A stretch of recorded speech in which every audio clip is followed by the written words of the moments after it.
to another episode of the Total R&B podcast. I'm your host, Lorena, and today I have another special guest that is a part of the Honey Jam Showcase in Toronto on Thursday, August 29th. She is a singer-songwriter from Toronto. So welcome to the podcast, Blue Will.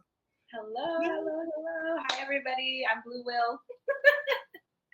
Of course. So thank you so much for coming on the podcast and talking with me today. I really appreciate it. So I want to get into, of course, Honey Jam and your experience because you are an alumni. You auditioned and was a part of the group beforehand, but you're coming back to do a Cowboy Carter tribute. You and a few others. And I also want to talk about What Love Looks Like as well. It's a project you put out last year. So I want to get into that too. But I always start off the podcast the same way. I always ask the same question. So I need to know what comes to mind when I say, what is your first memory of R&B music? Oh my God. It's so funny because I was like born in Trinidad, so my first memory of music in general is just soca music. Ba-doom, da-doom, da-doom. So when anybody asks me what are your influences and stuff like that, because obviously it's developed over time, and clearly I'm like more R&B leaning, and everything else is more of like just a fusion. Oh my God. I'll say like Brandy. I'll say like Whitney Houston, like those like the runs, the big voices, like anything like that, Mariah Carey. And then it got into like Beyonce. I'm a huge Beyonce fan, obviously. Tribute. But yeah, stuff like that. People like that. So those artists would be the ones that would like influence your music a bit today. Oh, for sure. Yeah, and in terms of like stage performance and like vocal arrangement and just like presence and everything like that, I would say definitely like Whitney, Beyonce, Mariah Carey. List goes on, of course, but I think those are the first few that I really like attached myself to. Love it. And then, so how did you get started singing? Were you singing as a child? Did it come later on? How did you?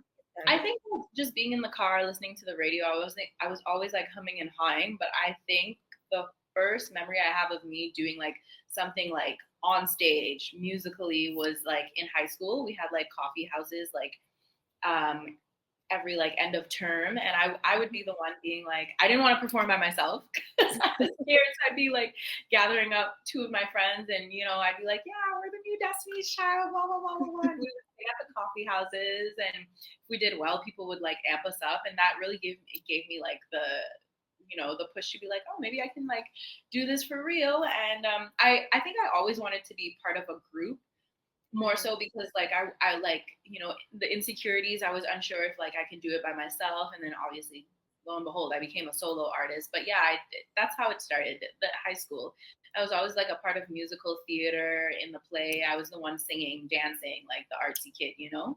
Yeah. So if you could put like a super group together, which would include you, but maybe like two other artists, it could be anybody. Who would you want in your group? That is so funny. They're not famous, but yet. No, that's fine.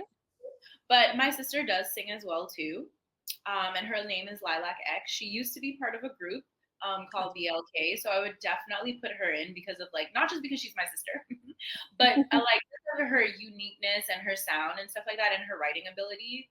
Prime. And then someone else that I would want to be in a group. Oh my God. I don't even know, because I know so many singers. I'm like also friends with so many singers, but oh my god, who? I would either put Christina Smith or this girl named Zoe, and she's like a younger artist, but she also sings and raps, and it's just like the confidence is on point. And if it was Christina, I would put her just because like her dancing ability and like just the different vibe, like her writing ability is great, and just the opera sound, it would be a mix of like things that you haven't heard before, because I know a lot of R&B groups, like everyone, I don't want to say they sound similar, but like when you're singing R&B, it sounds like R&B, which like I think these days like it would be cool to do like a mix of like, if it was an R&B group, but like everybody has a different element to them, you know what I mean? So that would be the group. Okay, well, I'm here for it. Mhm. I definitely gotta check out your sister then, and Mhm. check out her music and everything. Of course, Yeah. I know Christina, so I'm Mhm. aware. But Yeah. yeah, even if I think it would be really cool if you guys got together and put out a song just to Yeah. see what that sounds like. I think that Yeah. would be super dope too. I think we're So gonna yeah, do something. I've been pestering, for okay, so we're definitely gonna see that in the future. So I'm yeah. definitely gonna check that out because that's cool. And I like how you said that because a lot of times today, even Mhm. though we say R&B, R&B consists of so many different things. Anything. And yeah. So and I think people are more open to just not following like traditional R&B. They kind of infuse it with different things, whatever motivates them or they're they're pushing towards. But I Yeah. think it's making artists come out with more authentic music. Yeah. So I'm Yeah. here for I'm here for it too because I was not a traditional R&B singer. So, and it was hard for me for years to be like, oh, just sing R&B, but I couldn't, knowing like born in Trinidad in the background that I do have coming it. to North America and like, pop and R&B and even country music and all that stuff. And I was like, what do I do? So it's easy for me to say, hey, I would mix and match and fuse this because that's the artist that I am. No, of course. And so Mhm. I want to talk about Honey Jam because that is something that you were a part of. So what Mhm. year were you a part of Honey Jam? I think 2017 or 2018. Okay. And what do you remember about the audition process? Okay, so I remember being super nervous. And I had a producer friend that I would work with all the time. And I would be the type of person, like, if there was a performance coming up or some sort of event that I had to sing at, I would be so ambitious. I'd be like, let's make a new song. And that's the song I'm going to sing. And so he was like, are you sure? I was like, yeah. So we made a brand new song, and the audition was in a couple of days. And I sang that song, and I was nervous because I had just had a baby as well too, and I hadn't done much like singing and things in Toronto because I think it was maybe only like my third or fourth year living here. So I was like in school, and then I became a mom, and then so Honey Jam was one of the first things that I like pushed myself to do to like get back into music. So I was super nervous, and I sang, and I thought I did terribly, but apparently I didn't. So, but I just remember being really, really nervous, but being really ambitious on being like, yeah, this is the song I'm singing with. And lo and behold, like usually the song that you audition with is a song that you sing for the show. Okay. I didn't end up singing the shows. I didn't end up singing that song. So I ended up singing a different song that I had written years ago that the vocal instructor liked. And she was like, this one is actually better. And then I was like in my head, I was like fighting her on it. I was like, no, I have to do the new song. And then she ended up being right, and it turned out really well. So, but that's one thing that I remember is being like hell bent on singing a certain song and super nervous. Wow. I can't believe you made up a whole new song for Yeah, the I did. audition. That is so crazy. And were the auditions like how it is today? Like you only have 1 minute, or were you able to do like the full song? No, oh my gosh, was it even a minute or was it a minute or was it 20 seconds? I don't even, yeah, it was a minute. I remember it was like, when you're done, you're done. There was like a cutoff time. Like Vivian was definitely standing there in the back being like, you're done. It was giving like American Idol for sure. Like, let's see how much you got in this little bit of time type of thing. So yeah. Yeah, no, when I heard that, that always amazed me because you only have 1 minute, which Hmm. sounds really short, but then when I see what all the singers are doing during the audition, I'm always like surprised because Yeah. then you do get like a clear idea of like if they can sing, if they can't sing, or if they're a star, Yeah. like you can see those things, especially Yeah. if you're someone that's been in the industry for a long time. So it Hmm. was cool to check out the process of how everything was done. And Hmm. so during that time for that year, like what has been some of your most like memorable moments With Honey Jam or just during that like first year of like music stuff? with Honey Jam? I do remember doing like the mentor cafe. So meeting a whole bunch of like industry professionals that you get to, it's like it was almost like a speed dating type of thing. You get a Mhm. certain amount of minutes to like speak to an industry professional, whether it be a manager, an A&R, somebody from a label, a producer, another singer or songwriter themselves. So you get a whole load of information in like a little bit of time, which was great. So if you had a notepad, like, and it was great because like in nowhere have I ever been in a position where I was able to like basically kind of interview like industry professionals quickly on like, their thoughts on stuff that, like you can't normally just go up to them and be like, hey, what Yeah. do you think about this? Or you can't like email them, because they have a million things going on and have an answer. So I think that was one thing that I really enjoyed because I got a lot of information within like literally like an hour by different people from different perspectives. And I really like the workshops and different things like that, and getting to go to like the Junos and even to hold a Juno, you know what I mean? And like having them tell you like, you, this is how the voting works, this and that. Like it really teaches you a lot that you didn't know before, but also like it made it seem like so accessible afterwards. Like, when you're a new artist coming up, you don't know how anything works, unless like you have a manager and maybe they're telling you how things work, but also like they deal with the ins and outs. You don't. So it was really nice, like the workshops, the going to different events, and just yeah, things that you would normally not get to do on your own as a new artist.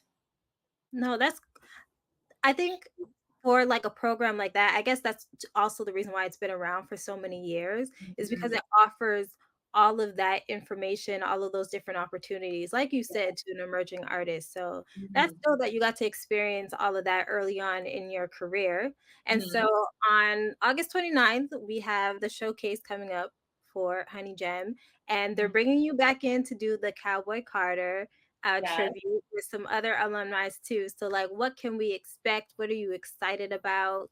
I'm super excited because, like I said earlier, I was like, I'm a huge Beyonce fan. Like every show that I do, like my icebreaker song is Halo. So Ebony was like, Okay. I know this girl is obsessed, so we're gonna call her in. But it's nice because uh we're also working with a vocal director Nessa, and we're also working with music director Joan, and like all the artists themselves that are involved are like very talented, very good at like just harmonizing and just helping arranging. So I don't feel like I'm doing things alone.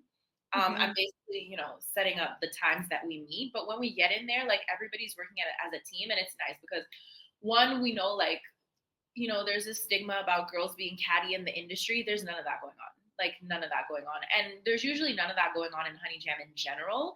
But it's nice that like, I because I'm a mom of two now, so like organizing something like this, it takes time. So when you show up, you want the least amount of stress as possible. So it's nice that everybody's working together. So what you can expect is singing. There's going to be some dancing. The vocal arrangements are amazing. The harmonies, like I'm super excited. We're going on our like third practice this Friday actually, and then every practice after that is with the band. So we haven't met with the band yet. So, but the band is super talented, and I've worked with them multiple times because I've done. I've also had a different alumni year in the pandemic where we performed at Elmo Combo. So Okay, it's yeah. like it's like it's nothing new. So I'm super excited just so the audience can see like what we have in store for them. I'm also making pieces of the outfits.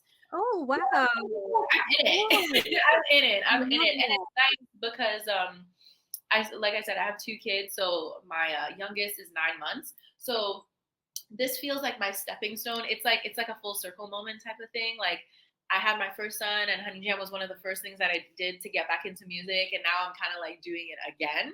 So it's definitely like a kick in my butt to be like, hey, okay, after you do Honey Jam, you know, start releasing new music again. So I'm really excited. That is dope, and so congratulations on having a second baby. So that's amazing that you're coming back in that because I know sometimes it could take a while to get back into the groove of things Yeah. after Mhm. having a child. So that is dope. So then I can't wait to see also to the Yeah. costumes for the Yes. performance. Amazing. And so speaking of new music, I want to talk about the music that you released previously, so What Love Looks Like. Hmm. You can all stream that now. It's on all streaming platforms, and you also have some videos on YouTube. People could go and Right. check out as well. So tell us about that project. Like, how did you come up with What Love Looks Like and the singles and the songs that are on that project? Yeah, so basically it's basically like within the title, like what loves looks like, but to me. So I've had I don't want to say complicated, but a very interesting life, like how I grew up, like friendships, relationships, like mother, father, this and that. And so everything stems from like being loved to me. So what love looks like was basically like a collective of songs that I had written over like a period of like maybe like 3 years. I think I started in the pandemic or like right before the pandemic. Okay. And basically like every song, like whether like the tempo or the music sounds different, it's me expressing love that I felt or didn't feel in a certain situation. So it's like a plethora of different like emotions pertaining to like love. So and that's kind of what it is. So like some of them are like, up tempo, some of Mhm. them are like slower, some of them like you could tell it's a love song because it sounds like heartbreak, but all of them are like just like, okay, I didn't feel love here. I'm gonna write about it. I felt love here, or I felt love but wanted to run away from it. Or Okay. I wasn't sure if this was love type of thing. No, that is dope. And so from that project and moving forward now, what direction do you think you're going to take with your music? Oh, I think in terms of like the sound, I'm gonna because this was one of the projects where I was the most confident in the way it sounded, Okay. um, and then the things that was writing about. So I think I'm gonna still like kind of tether off of that a little bit, but with my new experiences. Because like I said, I wrote that like during the pandemic. I released it only last year, but since from then, lots of things have happened. Of course, of so course. so I got lots to talk about. Um, and so, but in terms of like the sound, like that R&B fusion with like Afro beats, dancehall type of vibe, I think I'm gonna still lean into that because it's more of how I feel, and it's more so how what I like to write to. Those are the type of instrumentals and stuff like that I like to write to. When I steer away from that, I feel like I'm pushing myself too hard in what like other people want me to do. But when I steer like on that train, I'm like, okay, yeah, this is how I feel. So whatever I want to write about, it's gonna fall within those lines. No, I love that. And then that seems to be kind of like a theme with the artists that I've been speaking to that are part of the Honey Jam Showcase is that they're Mhm. actually now doing the music that they feel right doing instead of being put Mhm. into a box or what other Yeah, people think that they should be doing. So I love that because like I said, I think it's helping all the artists put out like really great music and like yeah, music that they're happy about, that they'll want to yeah, sing like years from now and not be like, "Oh my god, I don't want to yeah, sing this song. That was not yeah, me." yeah. So that's Yeah, dope. you gotta be. That's one thing. That's one thing. Like you have to be happy about the stuff that you put out. Maybe the song made you feel sad or a certain type of way at the time, but like it's essentially a release, right? But then when you hear it, it might bring up that memory, but at least you love that song because of what it meant or the release that you got from it. So definitely, you always have to be like happy with the things that you're releasing as an artist. Definitely. And I want to ask too, because I ask this to a lot of especially like Canadian artists, because I feel like there's just so much opportunity to better support our artists, especially artists that are in like the R&B genre. So Mhm. what do you feel is missing from the Canadian music industry, or what would you like to see for artists such as yourself? Um, there is a lot of support, but I feel like even with the music changing, we are a little bit behind on the support that we're giving. Like I feel like they're really hell bent on R&B and how R&B sounds. And then we need to just open like the fusions a little bit more. You know what I mean? Because there's artists like that are doing really great things. Like for instance, like Omega Mighty. You know what I mean? Like R&B, but dancehall. Mm-hmm. and like she's really embracing like her Jamaican roots. She's also something else, I forgot what it is, so it's not just Jamaican, but she's really embracing her Caribbean roots, and like that like helps me be like, okay, yeah, I can do that too, you know what I mean? And there's lots of other artists that are doing that, and she gets a lot of shows and stuff like that. But I wish like we could just push for that even more, and I wish like we wouldn't just put each other in an envelope. Yes, there's lots of support, there's lots of grants, there's lots of this, lots of that, but it's you really have to like you have to be the one putting yourself out there and like build your audience by yourself before they're like, oh, she's doing something over here, but she was always doing something. You know what I Yeah. mean? Yeah. So that's the yes, there's support, there's lots of it, but until like you like fight through yourself, the then they recognize. I wish like they're like, okay, we see what you're doing here. Let's help you. Let's come in and help. You know? Yeah. No, definitely. I get that more help instead of you doing it all on your own and you're just like, well, I've Yeah. been doing it all on my own anyway, so I might as Yeah. well. Yeah. So yeah. I get that, definitely. And then what about for emerging artists who are thinking about auditioning for Honey Gem, but they're maybe too scared or they're questioning if it's like the right choice? Like, what advice would you give to that artist? I'd say like if you're an artist and singing is your thing and you're not sure, you're always going to be unsure. You're always going to be nervous. You're always going to be insecure, especially if you're a new artist. You know what I mean? You need to test the waters. You need to test new things. And the worst that can happen is that you get a no. You know what I mean? But the best thing that can happen is that you get a yes and that you go through the program. And the thing about Honey Jam and Ebony Rowe, the founder, is that if like she thinks that you have something, you might not have made the round, but like you still can get invited to all of these events. Like she'll still be like, hey, do you want to come to the Juno office? Do you want to come take a tour to the Budweiser stage? These are something that she still offers artists because it's not everybody thinks that Honey Jam is a competition. It's not a competition. It's just a cohort of girls that like get through. And because there's only so many that she can take that year, I think the number is like maybe 15 or 20. I'm not too sure. So don't quote me, but it's somewhere in there. You might not make it. And that doesn't mean that you're not good. And it doesn't mean that you shouldn't try out the year after that. It just means that there was a certain amount of people that they could take. That's who made the round, and you should always try things out. You should always test things out because if you really want to be an artist, whether you're a writer or a singer or you want to be a touring artist or whatever it is, like you have to push yourself to like put your foot in the door first. You know what I mean? So you can't always be afraid of everything because you're always going to be afraid of everything. You're always gonna be like shy. You're always gonna.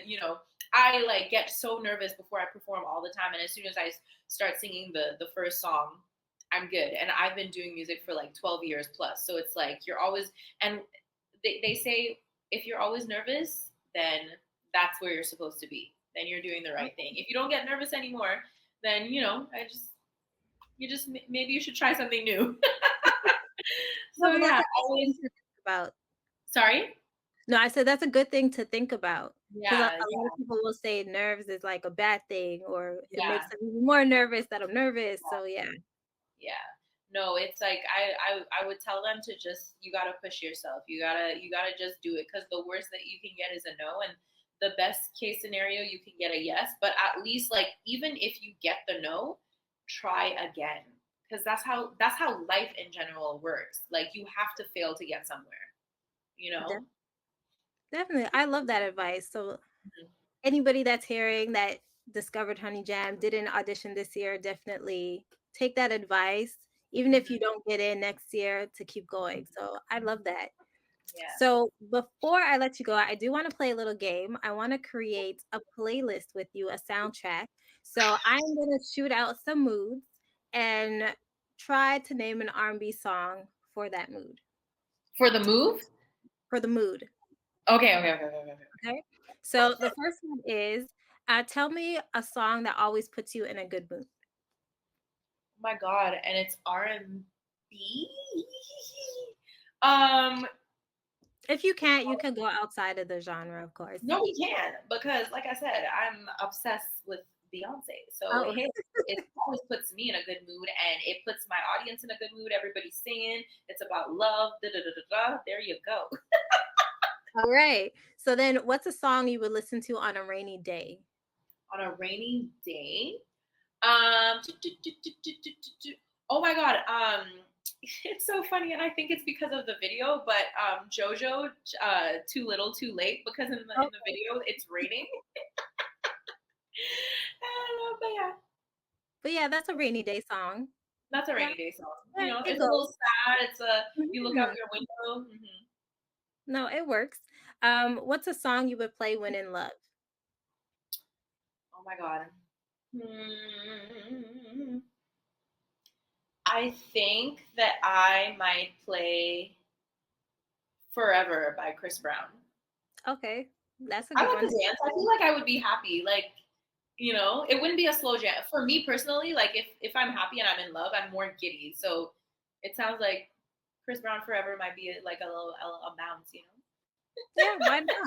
Why not? And so the opposite of that, what's a song you would play when going through a breakup? Oh my God. I'm gonna use Chris Brown again, say goodbye. I used Okay, to play that all the time. Not that I was going through breakups, but I was like, yeah, my heart hurts. And when I was like yeah. a teenager for no reason. I know we all went through all the different emotions that we've never had to go through music. Yep. So definitely. Um, what's a song that you think has the best lyrics that you wish that you wrote? Shoot. Um, um, I feel like a lot of people don't know this song, but like Usher, "Moving Mountains," I Mhm. love that song. I Yeah. love, love, love, love. No, that's a Yeah, really good song. It's slept on, but yeah, it's a yeah. good. Like actually, I'm like, okay, whatever. I think it was the video. I think the video was a little dramatic, and so I think Yeah, kind of did not listen to the lyrics, but yeah, it's a good one. it was dramatic. It was. It was him climbing that little mountain and things fall yeah, it was a lot. What's a song that you feel more people should know about? Oh my god. Oh god. There's this artist. And his name is Rum.Gold. Okay. But hold on. I have to find it for you because you have to listen to this song. I His never name is heard Rum. Dot. I found it years ago, and I always show people this song. Like, I'm like, why didn't you know this song? I'm gonna have to find it. I haven't listened to it in so long, but it was so. Hold on, but I'm hold gonna on. have to check out the artist anyways. I am finding. Oh, where there's smoke. Rum.Gold. There's smoke. Yes, where there's smoke. Rum.Gold. His runs, his voice too. Oh God. It sounds his voice. Your voice is an instrument essentially, but like it sounds like a real instrument. It's so good, so good. Okay, so I'm gonna have to check that out. Everybody's probably gonna have to check that out. So that's Yes. thank you for putting us on. And then the last one, what's a song that you play that reminds you of summer? There's a lot of songs I play that remind me of summer, but they're really all of these songs are like dancehall or Afrobeats. They're not even like Why they're not not? they're not yeah. You can name one of those. I mean, are people gonna come after me if I like name Vibes Cartel? No. Everybody is celebrating right Just now. got out, and I've been listening. Obviously, I've been listening to Summertime. So, Okay. All and right. it's in the name. There you have it. This is the playlist. So thank you so much for creating that with us. I appreciate it. So Mhm, before you go to let everybody know where they can follow you so we can keep up. And then when you hit us with new music, we can support. mhm. So you guys can go follow me at This Is Blue Will on literally everything. That's had to make it short and simple and sweet for you guys. All right. So definitely we will be following you and supporting you. Once Mhm. you have your new music out, definitely come back and Mhm. get on the podcast so we can get into the new music. And again, I appreciate you taking time out of your day to speak with me. I cannot wait to see how everything comes together for the showcase, which will be in Toronto on Thursday, August 29th. So get your tickets. I heard there's limited tickets. So Yes. you might want to hurry up before they're sold out. Yes, yes, yes. Thank you so much for having me. Of course. So this is the Total R&B podcast. Again, my name is Lorena, and I will be back with a brand new interview.